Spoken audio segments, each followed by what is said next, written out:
नमस्कार, मैं हूं आपके साथ साक्षी सोनी। आज बात करेंगे आदमपुर उपचुनावों के ऊपर, क्योंकि आदमपुर उपचुनाव की अचानक से घोषणा कर दी गई है।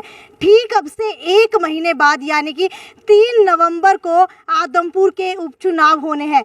हालांकि पहले कयास लगाए जा रहे थे कि पिछले काफ़ी समय से सरपंची के इलेक्शन जो हुए नहीं है उनको सबसे पहले करवाया जाएगा, लेकिन एकदम से धक्का देते हुए सरकार ने फैसला लिया है कि आदमपुर का उपचुनाव सबसे पहले करवाया जाएगा।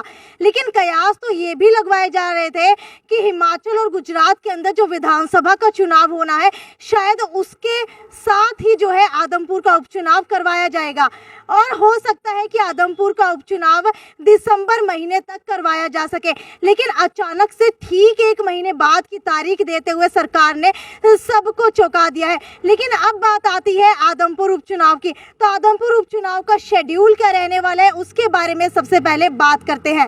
3 तारीख को वोट पड़ने हैं, लेकिन वोट डालने से पहले क्या रहेगा शेड्यूल, तो आपको बता देती हूँ कि 7 अक्टूबर को नोटिफिकेशन जारी कर दी जाएगी। 7 से 14 अक्टूबर तक जिन जिन लोगों को अपने चुनाव लड़ना है वो अपना जो है पर्चा दाखिल कर सकते हैं। 15 अक्टूबर को छटनी होगी, 17 अक्टूबर को नाम वापस ले सकते हैं जिन्होंने चुनाव नहीं लड़ना, और उसके बाद 3 नवंबर को वोटिंग करवाई जाएगी, और उसके बाद सिर्फ 3 ही दिन के अंदर रिजल्ट भी आ जाएगा। लेकिन अब बात आती है कि आदमपुर से इन उपचुनावों के अंदर उम्मीदवार कौन रहने वाला है, तो इसके ऊपर विस्तार से चर्चा करते हैं। सबसे पहले बात कर ली जाए कुलदीप बिश्नोई की। कुलदीप बिश्नोई ने इस्तीफा दे दिया था आदमपुर हलके से, जिसके बाद उनकी सीट जो है खाली हो चुकी है। तो जाहिर है कि कुलदीप बिश्नोई के परिवार से भी कोई ना कोई इन उपचुनावों के अंदर खड़ा होगा, क्योंकि भजनलाल का गढ़ माना जाता है आदमपुर, और इस सीट को कुलदीप बिश्नोई किसी भी हाल के अंदर गंवा नहीं सकते। लेकिन कुलदीप बिश्नोई खुद ना लड़के अपने बेटे भव्य बिश्नोई की टिकट की मांग कर रहे हैं, और ये खबरें जोरों शोरों के ऊपर है। लेकिन इसके अंदर एक बात आती है कि इस बार बीजेपी और जेजेपी गठबंधन के अंदर ये चुनाव लड़ रहे हैं, तो रोचक चुनाव होने वाला है और क्या कुछ इस चुनाव के अंदर रहने वाला है। दूसरी पार्टी है कांग्रेस की तरफ से कौन उम्मीदवार जो है इस बार चुनावों के अंदर उतर सकता है, तो सबसे पहला नाम आता है जेपी यानी कि जयप्रकाश, जो पूर्व के अंदर मंत्री भी रह चुके हैं।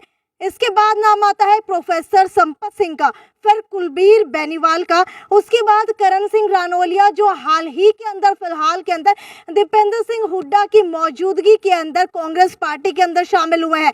और आप लोग जानते हैं जब भी कोई इलेक्शन के दौरान पार्टी बदलता है तो कोई ना कोई माजरा ज़रूर होता है, कोई ना कोई सेटिंग जो है ज़रूर होती है। तो हो सकता है कि टिकट की सेटिंग पर ही उन्होंने अपनी पार्टी बदली। और सबसे लास्ट के अंदर नाम आता है रामनिवास घोडेला का, जो इस टिकट की दौड़ के अंदर सबसे पहले अपने आप को देखते हैं। इसके बाद बात कर ली जाए इनेलो की, तो इनेलो से राजेश गोदारा का नाम आ रहा है, जो पहले भी चुनाव लड़ चुके हैं। इसके अलावा जो है सुनैना चौटाला को भी इनेलो पार्टी इस बार चुनाव के अंदर लड़ा सकती है, क्योंकि पिछले काफ़ी समय से आपने देखा कि सुनैना चौटाला जो है हल्के के अंदर एक्टिव नज़र होती हुई नज़र आ रही है।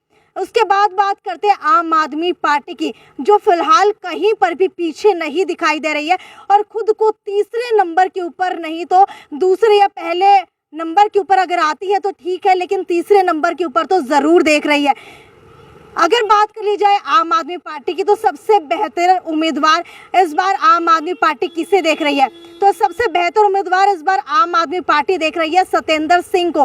एक अच्छे नेता है, 2014 के अंदर कांग्रेस की सीट के ऊपर आदमपुर से चुनाव भी लड़ चुके हैं, लगभग 10,000 के करीब वोट भी हासिल किए थे। उसके बाद जो है कुलदीप बिश्नोई को टक्कर देते हुए भारतीय जनता पार्टी के अंदर चल गए थे, लेकिन वहां से भी जो है उनकी टिकट अचानक से कट गई थी, और सोनाली फोगाट को ऐन मौके के ऊपर टिकट दे दी गई थी।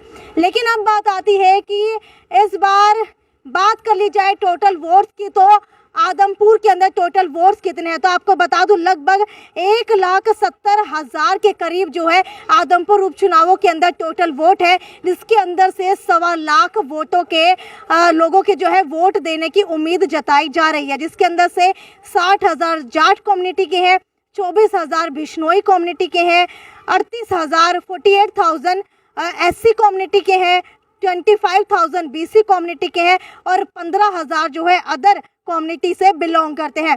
इसके अलावा अगर बात कर ली जाए आदमपुर उपचुनावों की, तो इस बार आदमपुर उपचुनावों के अंदर क्या रहने वाला है, तो इसके ऊपर चर्चा करते हुए सबसे पहले बात कर लेते हैं कि इस बार जेजेपी और बीजेपी जो है मिल करके चुनाव लड़ रही है। तो इस बार क्या रहने वाला है, आपने देखा था कि 2 बार उपचुनाव पहले भी हो चुके हैं। अगर बात कर ली जाए बड़ौदा उपचुनाव की, तो बड़ौदा उपचुनाव हुड्डा का गढ़ माना जाता है और हुड्डा अपने गढ़ को बचा पाने में सफल भी रहे।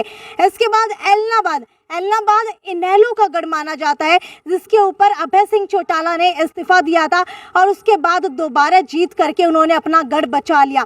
लेकिन आदमपुर सीट का क्या, जो भजनलाल का गढ़ माना जाता है, जिसके ऊपर कुलदीप बिश्नोई पिछले काफी सालों से लड़ते हुए आए हैं और आज तक उन्हें कोई हरा नहीं पाया। तो अब क्या होने वाला है, क्योंकि सीट खाली हो चुकी है, तीसरा इलेक्शन ये बाई इलेक्शन आदमपुर का है, तो क्या कुलदीप बिश्नोई अपना गढ़ बचा पाने के अंदर कामयाब होंगे? इसी को लेकर के हरियाणा के फिलहाल की परिस्थितियों के ऊपर बात करते हैं। हरियाणा की फिलहाल की परिस्थिति कुछ इस तरीके की है कि बीजेपी जो है जीत हासिल करना चाहती है, क्योंकि अगर बीजेपी जीत हासिल कर लेती है तो बीजेपी के खाते के अंदर एक और सीट बढ़ जाएगी। लेकिन कांग्रेस की बात की जाए तो कांग्रेस की एक सीट पहले ही कम हो चुकी है, क्योंकि कुलदीप बिश्नोई ने यहाँ से इस्तीफा दे दिया था। लेकिन सबसे बड़ी बात इस बार कांग्रेस के लिए है, क्योंकि कांग्रेस के नए प्रदेश अध्यक्ष बने हैं उदय भान, और उदय भान की प्रधानगी के अंदर ही इस बार पहली बार ये आदमपुर का बाय इलेक्शन होने जा रहा है। तो क्या आदमपुर की जो है आदमपुर का इलेक्शन इस बार उदय भान की मौजूदगी के अंदर, प्रधानगी के अंदर किस तरीके का लड़ा जाता है, ये सबसे ज़्यादा परीक्षा उदय भान के लिए रहने वाली है, क्योंकि उनकी मौजूदगी के अंदर ये पहला इलेक्शन होने वाला है। उनकी परफॉर्मेंस कैसी रहती है, इसी बेसिस के ऊपर आगे जो है कांग्रेस पार्टी का भविष्य तय होगा। इसके बाद बात आती है बीजेपी और जेजेपी की। बीजेपी और जेजेपी इस बार गठबंधन के अंदर चुनाव लड़ने वाले हैं, लेकिन गठबंधन की अगर बात की जाए तो सबसे बड़ी मुश्किल जो है उप मुख्यमंत्री दुष्यंत चौटाला के लिए खड़ी हो चुकी है, क्योंकि दुष्यंत चौटाला हमेशा से कुलदीप बिश्नोई के अगेंस्ट रहे हैं, उनके अगेंस्ट चुनाव लड़ते हुए आए हैं। लेकिन इस बार उनको बीजेपी का साथ भी देना पड़ेगा और उनके लिए ये एक बड़ी मजबूरी रहने वाली है। इसके बाद बात आती है चौधरी बीरेंद्र सिंह की, जो हिसार लोकसभा के जो सांसद हैं उनके पिता रहे हैं और पहले जो है पूर्व के अंदर मंत्री भी रह चुके हैं, जिनका अक्सर जो अभी हाल फिलहाल के दिनों के अंदर लगातार आदमपुर के अंदर दौरा चल रहा है और जो है वो नकारते हुए नजर आ रहे हैं कि वो चुनाव नहीं लड़ेंगे। लेकिन अगर चुनाव नहीं लड़ेंगे तो एकदम से आदमपुर के अंदर उपचुनावों में वो एक्टिव क्यों हो चुके हैं, ये सबसे बड़ा सवाल है। और परिस्थितियां जो है चौधरी बीरेंद्र सिंह भी बदल सकते हैं।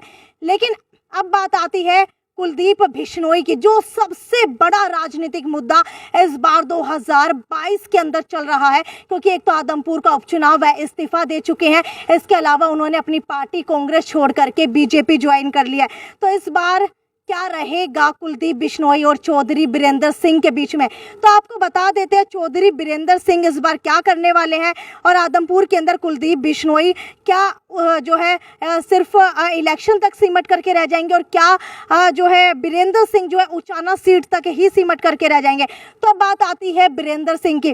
बीरेंद्र सिंह तैयारी तो कर रहे हैं और शायद हो सकता है कि अगर इन उपचुनावों की बात की जाए तो इन उपचुनावों का सीधा असर जो है इस बार हिसार लोकसभा के ऊपर पड़ने वाला है, क्योंकि आदमपुर उपचुनाव जो है वो सीधा असर डालेंगे हिसार की लोकसभा सीट के ऊपर। क्योंकि अगर बात की जाए पूर्व मंत्री बीरेंद्र सिंह की, तो वो हो सकता है कि इस बार हिसार लोकसभा सीट की तैयारी कर रहे हो। लेकिन अगर भव्य बिश्नोई आदमपुर उपचुनाव लड़ेंगे तो क्या कुलदीप बिश्नोई हिसार से लोकसभा सीट के लिए चुनाव लड़ने की तैयारी कर रहे हैं, ये भी एक बड़ा सवाल है। इसके बाद बात आती है आम आदमी पार्टी की।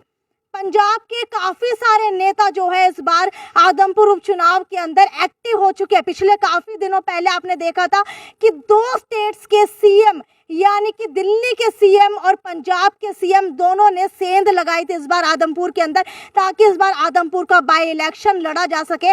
और आपको बता देते हैं हिसार के जाने माने, हरियाणा के जाने माने सिंगर कुलदीप धनोदा यानी कि केडी जी ने माना जाता है, जिस नाम से वो विख्यात है, वो भी जो है लगातार हल्के के अंदर जाते हुए नजर आए, उनकी भी काफी कंट्रोवर्सी हो रही है, उसके बारे में भी आपको बताऊंगी। लेकिन आज हम चर्चा करेंगे कि जो है आदमपुर उपचुनावों को लेकर के कौन सी सीट और कौन कौन सी परिस्थितियां इस बार हरियाणा के अंदर बन रही हैं, क्योंकि एकदम से आम आदमी पार्टी का पंजाब के अंदर जीत के बाद ग्राफ एकदम से बढ़ा था, जिसके बाद लगातार वो आदमपुर के अंदर हल्के के अंदर चक्कर लगाते हुए नजर आ रहे हैं। तो वो भी हो सकता है कि एक अच्छी टक्कर देते हुए इस बार नजर आए।